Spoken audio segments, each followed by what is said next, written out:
If you have spent even 5 minutes researching finance careers, you have probably come across these 3 letters over and over again.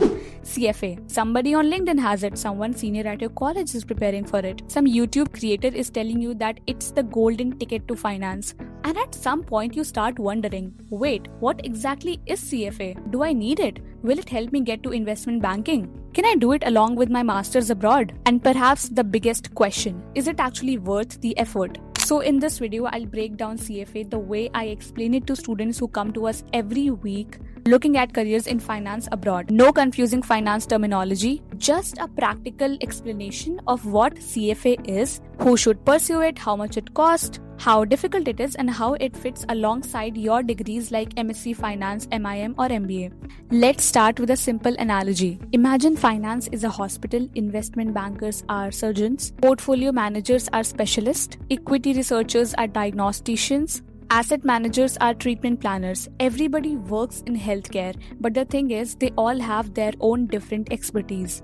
Now imagine someone walks into that hospital carrying a credential that tells everyone this person knows how investment works. That's what CFA does in the finance world. It's one of the strongest signals that you can send to the employers that you're serious about investment and financial analysis. Now here is something many students misunderstand. CFA is not a degree. You don't go to a university for CFA. There are no professors taking attendance, no dorms, no campus, no student clubs. Think of it more like a professional qualification.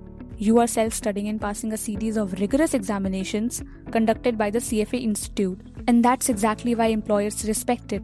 Nobody can accidentally complete CFA. You have to earn every level. Now let's talk about the journey. CFA program consists of 3 levels, level 1, 2 and 3. And I like to explain them using another analogy. Imagine you want to become a professional chef. Level 1 teaches you ingredients, level 2 teaches you recipes, level 3 teaches you how to run a restaurant. That's how CFA journey works.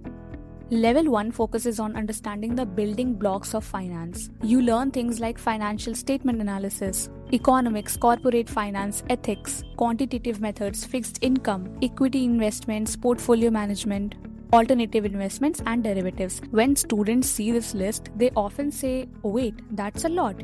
And they're right, it's a lot. Because level 1 is designed to give you a broader understanding of the financial ecosystem. Now let's talk about preparation. Most candidates roughly spend 300 hours preparing for each level. Some require less, some require more. But if you're wondering whether you can study for 2 weeks and clear the exam, probably not. Think of CFA preparation more like training for a marathon than cramming for a university test. Consistency matters much more than intensity. 1 hour a day for several months is often far more effective than trying to study 10 hours a day during the final week.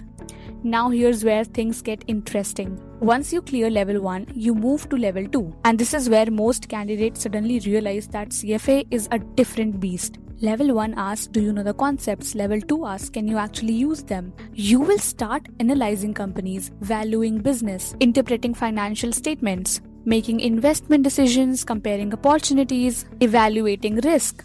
This is where you begin thinking like an analyst rather than a student. Then comes level 3, and this is my favorite way of describing it. Imagine level 1 teaches you how to read a map. Level 2 teaches you how to drive. Level 3 teaches you how to plan the entire journey. The focus shifts towards portfolio management and wealth management. You are thinking about how real investors allocate capital and manage risk. You are no longer looking at a single stock, you are looking at entire portfolios. Now, naturally, students ask, how much does this cost? The exact fee changes slightly over time depending on registration windows. But a typical CFA exam registration can cost you around USD 900 to USD 1500 per level, when you include registration and enrollment cost. So by the time someone completes the entire journey, you are investing both time and money. Which brings us to the next question. Should you consider CFA instead of a master's degree? And this is where I think many students get confused, because CFA and a master's degree solve different problems. Let's say you pursue an MSc Finance at schools like HEC Paris, London Business School, Oxford, Cambridge, Imperial College London, ESSEC, ESCP, EDHEC, St. Gallen's or Bocconi. These programs give you access to something CFA cannot provide: recruitment, internships, career fairs, employer networking, alumni networking. student visas, post-study work opportunities. In other words, the degree puts you inside the ecosystem. Hey, quick interruption before we continue the video. If you're still watching till this point, you're probably very serious about getting into a top school abroad.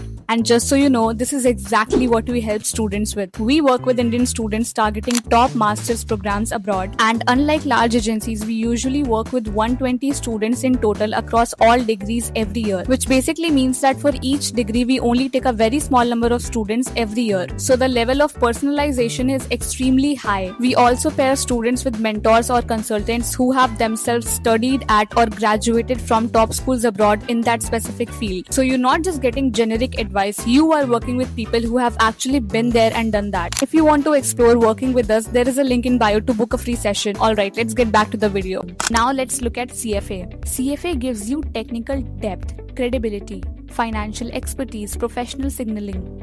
So when students ask us, should I do MSc Finance instead of CFA? My answer is usually, why are you treating them like competitors? Because the strongest profiles often combine both.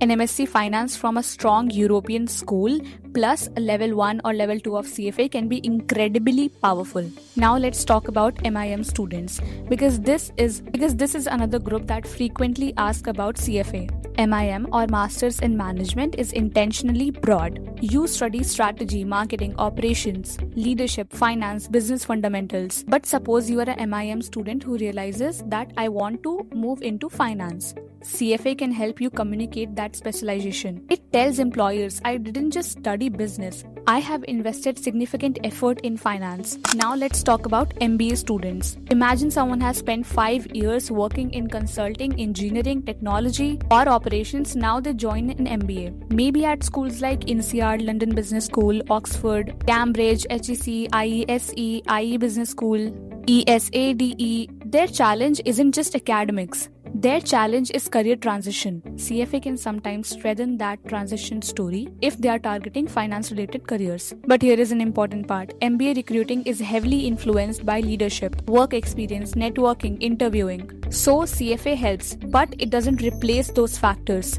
Now let's address the career question. What jobs can actually CFA help with? This is where most people often assume the answer is investment banking. But CFA's influence is actually much broader. You might see CFA's chartered holders working in asset management, portfolio management, equity research, wealth management, private banking, credit analysis, corporate finance, investment consulting, risk management, treasury, and sometimes, yes, investment banking.